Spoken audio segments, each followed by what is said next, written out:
Hello and welcome to another episode of the Flatback 3. I'm absolutely delighted to be joined by you today as we finally have a trailer for the least anticipated Marvel movie for some time.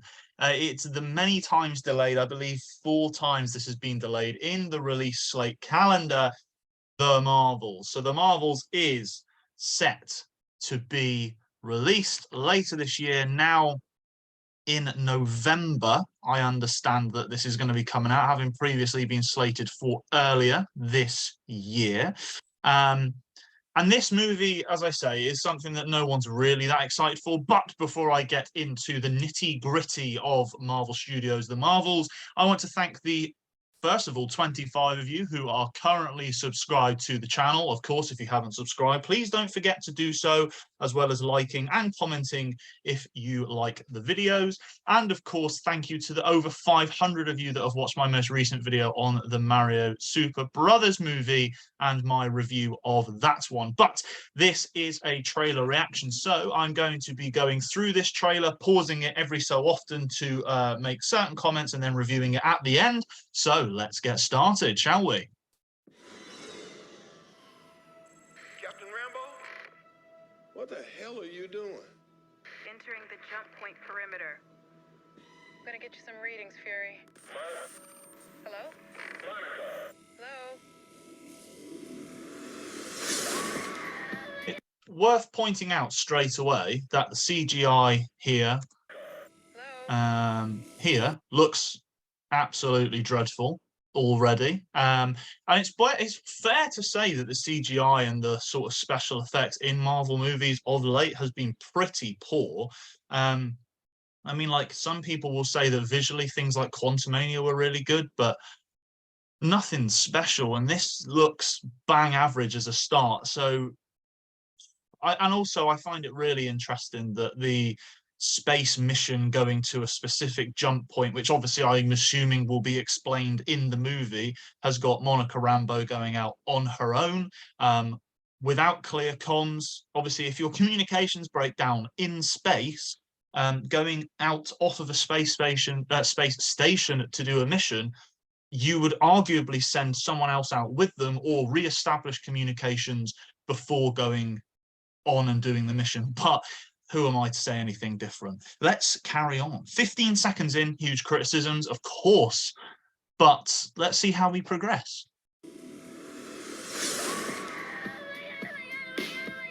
Captain Rambo?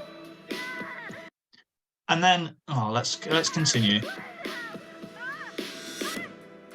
Okay, so Kamala Khan has swapped places with Captain Rambeau, as we know from the end of the Ms. Marvel TV show, with Brie Larson showing up in the last few minutes of that. And it's been, confirmed for a while that their powers are going to be intertwined and they're going to swap places every time they try to use their powers.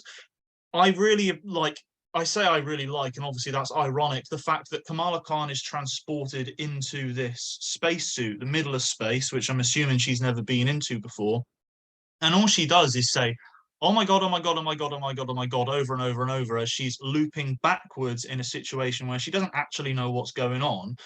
Instead of saying things like, hang on a minute, what the hell, where am I, or anything like that, she's just shouting, oh my God, oh my God, oh my God, which I sort of understand with regards to the fact that she's suddenly looping backwards and backwards in what seems like space. She obviously can't get her bearings necessarily, but she's in an enclosed space. Once again, let's just have a look at the fact that she's not connected to the space station. The space station has got one member of staff, which was Captain Rambeau, outside of it. But, the plot needs to happen. And then this bit. Is this an Avengers test? Okay, so we go from pure dread of being brought into this situation to, oh my God, that's Nick Fury. Why Nick Fury is famous. I'm a huge Marvel fan. Well, I say huge. I'm a massive fan of phases 1, 2, and 3, the Infinity Saga. Not so much phase 4 and the start of phase 5. Let's talk about this. Why is Nick Fury recognizable? Is he not supposed to be like a super spy that I'm just trying to think to myself at this moment, is there a point at any time in the Marvel Cinematic Universe that he's been outwardly involved in anything to a point where members of the public, even though Kamala Khan is a super fan of the Avengers, that he would be recognizable upon seeing a guy with an eye patch, a black guy with an eye patch in a space station? And that's, again, also the first response of, oh my god, oh my god, oh my god, I'm in a situation, I don't know what I'm doing at all. Like, even now, where she's turned over, she's floating back away from the space station, she's incredibly calm, just so that she can deliver her, and in quotation marks, funny Marvel line, of course, of whether this is an Avengers mission or not. Also worth pointing out that the suit fits her perfectly, as it did Monica Rambeau, so I'm assuming that they are completely the same size throughout throughout the remainder of this trailer and the movie when it releases. Where's Captain Rambo?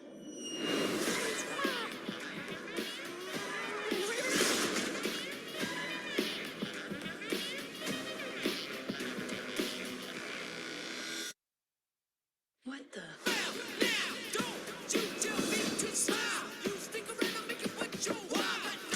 Hi. We're looking for Kamala Khan. Oh my god. We're looking for Kamala Khan, who's wearing her Ms. Marvel outfit and just runs to the door, no mask on, not double checking who it is, or being even slightly covert in her approach as to find out who's looking for her. Especially seeing as in the series, it's established that a number of people know that she's got powers. Like, it could easily get out to people that want to get hold of her. Obviously, we saw in her own series that the cops were after her for a majority of the finale and the episodes leading up to it. Got to remember that there was assault of police officers. If I go into depth, and it's a fair point to suggest that a lot of you wouldn't have seen Ms. Marvel. It was the least watched Marvel TV show, or least watched Marvel product ever so far. So it's safe to assume that a lot of you haven't actually seen what happened in that series. But hey, when you're a superhero who arguably is trying to keep a secret identity, hence the reason for wearing a mask, when fighting crime or taking part in any superhero activities, you run to the door with your mask off, excited, assuming that Captain Rambeau and Nick Fury are there for good reasons. Okay, so our powers are entangled. I can manipulate light energy, and that's another fun one. Monica Rambeau has seen it, and the timelines are going to be weird on this, but Monica Rambeau can seemingly just mastered her abilities and is now a fully established user of superhuman capabilities and is essentially a superhero. Despite that not being referenced or shown at any point over the last however many years that we've had to suffer through the Disney Plus slates and the movies that have been attached to it. But again, let's continue. I could totally show you. And this is a really stupid thing as well. Kamala Khan. Actually, let's just watch this. Hi. Where's our daughter? Wherever you were. Right, now, I will say that what happens next did make me smirk. And it's quite funny because I watched this with my wife and she said there was one good bit, and this is the bit she was referring to. And I said, that is true. It did make me laugh. Then I said, actually, it made me smile. Actually, it made me smirk. So this is a relatively amusing part.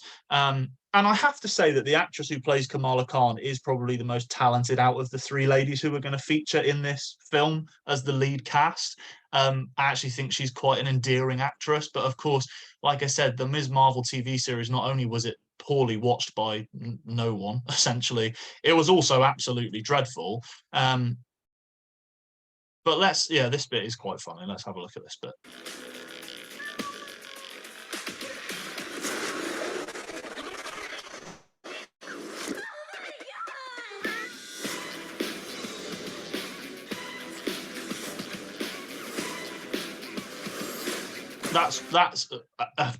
This is genuinely hilarious. This bit with the shooting, instead of just shooting Kamala Khan, who is just a human, moving. Like when she's moving, you can see when she uses her powers, and she's clearly not using them here. So she's just running. Instead of shooting her, you shoot directly behind her, which, you know, in Marvel movies, the heroes, and we discussed this in our Ant-Man and the Wasp Quantumania breakdown, that Kang uses deadly powers that can eliminate people instantly until he fights the heroes. So let's see that again.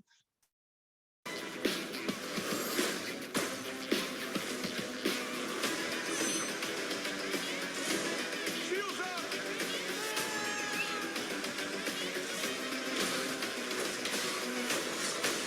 And of course, the villain is another girl boss. This is a girl boss movie with a girl boss villain.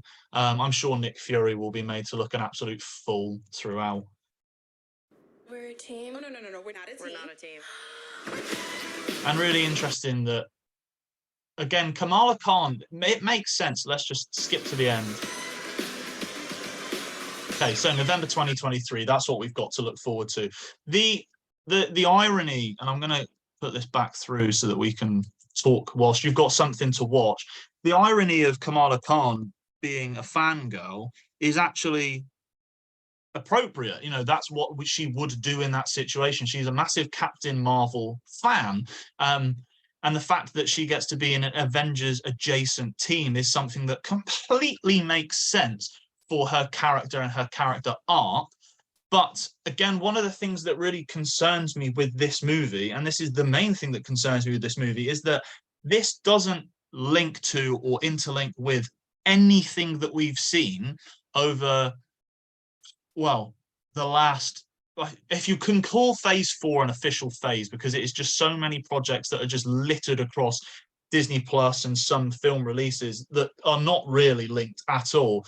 The only existing link, and the main link that we were aware of going into this movie and what's going to be Secret Invasion, is that we were supposedly working towards Kang. And obviously we've seen in Ant-Man and the Wasp Quantumania that Kang the Conqueror, or Kang himself, will be. This is just something that's caught my eye really quickly. I'm going to pause here. That Kang the Conqueror is the main villain. That's what we're working towards. This is the multiverse saga. That's what this is. It's the multiversal saga. It's the Kang dynasty. That's what we're looking at. And this is completely separate from that. And of course, we will have the Secret Invasion storyline between the release of this and now, today, as I am recording this. But that's not fair on us as fans, to just sort of deviate from what the main story was. At no point during the Infinity Saga did we, yes, we had individual stories that were going on, but everything linked to and everything was directly working towards the Infinity Stones, Thanos, etc. And this might be working towards Jonathan Majors' Kang in the future, and these guys probably ending up being big players in the Avengers or whatever. But again, I have to stress, Monica Rambeau didn't necessarily master her powers, not that we're aware of. Kamala Khan, very, I don't know what the word is, but very inaccurately sort of mastered her powers to a degree towards the end of her series. So it's not that we're looking at superheroes who are completely adept to what they're doing. And of course, why Nick Fury would work directly with Monica Rambeau, Kamala Khan, over working with established Avengers, characters that he's worked with for a long time, like Rhodey, the War Machine, looking at Doctor Strange, Spider-Man, Falcon, Bucky Barnes, all characters, like even the Hulk, characters that are established in this universe. And it's the same thing with the She-Hulk series that we saw earlier in this phase, is that, of course, when Wong needs help, instead of going to anyone else that's an established character, he goes to She-Hulk, just because they need to make She-Hulk important in that series.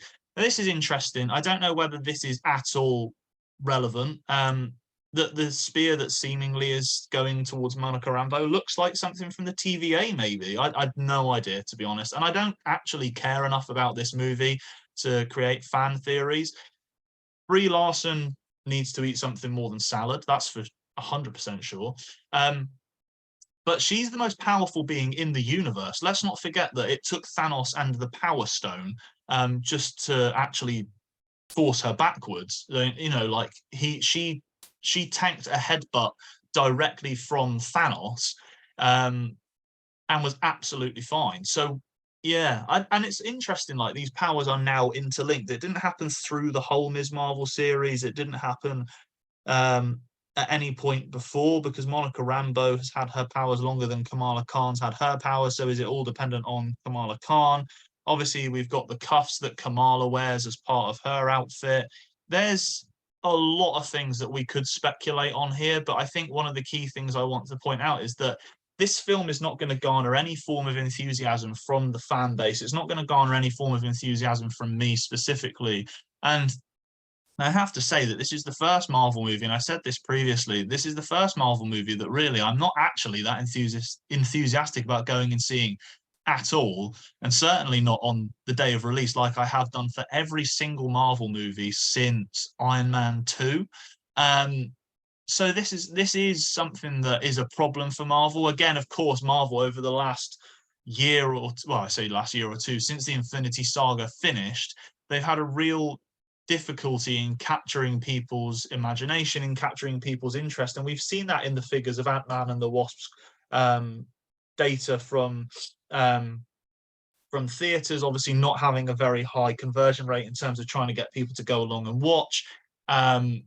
And that's the same for Disney Plus. Like I said, Ms. Marvel had terrible viewing figures. The viewing figures for most Disney Plus series that are run by Marvel, and Star Wars in fairness as well, have been really disappointing and have decreased as the series progresses. So it'll be really interesting to see. Yeah, it'll be really interesting to see how they try and make this 3-person team important or linked to the wider story. I assume that they're just going to say, well, 3 female characters, of course, they are already masters of their own abilities, and the only difficulty they have is that every time they use them, they interlink. But we will see. It looks like we're going to be seeing the Kree. I think that's the Kree. Ronan the Accuser, obviously, was the sort of main villain in the background of the Captain Marvel movie Back Along, and those characters that we see at the end there very much look like Kree. She's got the hammer that Ronan the Accuser has, or has something similar to, in the Guardians of the Galaxy movie. So it'll be interesting to see how they link this to the wider universe. I'm sure that they will completely miss certain things. Obviously, we've still had no reference to the fact that, like, for example, there's a Celestial just sat in the middle of the ocean. But let's wait and see what happens. Overall, I've got to say I'm not very enthusiastic about this movie, and I can't say that I'm very excited about the release of this movie or going to see it, and this trailer has done nothing to change that. But let me know what your thoughts are going into this trailer, looking forward to the movie in November or not. Again, don't forget to like, share, and subscribe. Thank you very much for watching, and I will see you soon.